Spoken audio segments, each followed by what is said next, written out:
ಹಸ್ತಾಚಾರ್ಯ ಮಧ್ಯಮ ಅಸ್ಮದಾಚಾರ್ಯ ಪರ್ಯಂತ ಒಂದೇ ಗುರು ಪರಂಪರಾ ಅಖಿಲ ಕರ್ನಾಟಕ ವಿಶ್ವಕರ್ಮ ಮಹಾಸಭಾದ ಬೀದರ್ ಜಿಲ್ಲೆಯ ಹುಮನಾಬಾದ್ ತಾಲೂಕಿನ ವಿಶ್ವಕರ್ಮ ಸಮಾಜದಲ್ಲಿ ಆಯೋಜನೆ ಮಾಡಿರುವಂತಹ ಈ ಒಂದು ಕಾರ್ಯಕ್ರಮದ ವೇದಿಕೆ ಮೇಲೆ ನಮ್ಮೊಂದಿಗೆ ಆಸೀನರಾಗಿರುವಂತಹ ಗುಲ್ಬರ್ಗ ಮತ್ತು ಬೀದರ್ ಜಿಲ್ಲೆಯ ಉಸ್ತುವಾರಿಗಳು ಅಖಿಲ ಕರ್ನಾಟಕ ವಿಶ್ವಕರ್ಮ ಮಹಾಸಭಾದ ಉಸ್ತುವಾರಿಗಳಾಗಿರುವಂತಹ ಅಶೋಕ್ ಪದ್ದಾರ್ ಅವರೇ, ಇದುವರೆಗೂ ತಮ್ಮನ್ನು ಉದ್ದೇಶಿಸಿ ಮಾತನಾಡಿದಂತಹ ಯುವ ಘಟಕದ ಅಧ್ಯಕ್ಷರಾಗಿರುವಂತಹ ಪ್ರಶಾಂತ್ ಪಂಚಾಳ್ ಅವರೇ,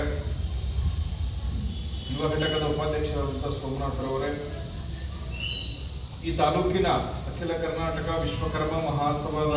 ತಾಲೂಕಾ ಅಧ್ಯಕ್ಷರಾಗಿರುವಂತಹ ಬಾಬುರಾವ್ ಅವರೇ, ತಾಲೂಕು ಉಪಾಧ್ಯಕ್ಷರಾಗಿರುವಂತಹ ರಮೇಶ್ ಅವರೇ, ಇನ್ನು ಈ ಸಂಘಟನೆಗೆ ಬೆಂಬಲವಾಗಿ ಮತ್ತು ಈ ಗುರುವಂದನಾ ಕಾರ್ಯಕ್ರಮದಲ್ಲಿ ಪಾಲ್ಗೊಂಡಿರುವಂತಹ ಎಲ್ಲ ವಿಶ್ವಕರ್ಮ ಬಾಂಧವರೇ, ಈ ಒಂದು ಶುಭ ಸಂಜೆಯಲ್ಲಿ ಅರ್ಥಪೂರ್ಣವಾಗಿರ್ತಕ್ಕಂಥ ಅಚ್ಚುಕಟ್ಟಾಗಿರ್ತಕ್ಕಂಥ ಒಂದು ಚಿಕ್ಕ ಕಾರ್ಯಕ್ರಮ ಇದು.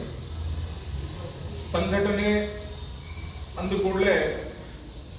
ತಮ್ಮೆಲ್ಲರ ಗಮನಕ್ಕೆ ಯಾವುದು ಆದಾಯ ನನಗೆ ಗೊತ್ತಿಲ್ಲ. 800 ವರ್ಷಗಳ ಪರ್ಯಂತರವಾಗಿ ಈ ದೇಶದ ಪ್ರಜೆಗಳು ನಮ್ಮನ್ನು ನಾವು ಕಾಪಾಡಿಕೊಳ್ಳುವಲ್ಲಿ ಸಂಘಟನೆ ಮಾಡುವಂತ ಸಂದರ್ಭ ಇತ್ತು. ಅದಕ್ಕೆ ಬಹಳಷ್ಟು ಜನ ಈ ದೇಶಕ್ಕಾಗಿ ತಮ್ಮ ದೇಹವನ್ನ ತಮ್ಮ ಜೀವನವನ್ನ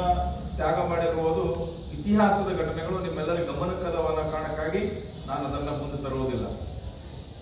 ಈ ಸಂಘಟನೆ ಯಾವುದು ಅಂತ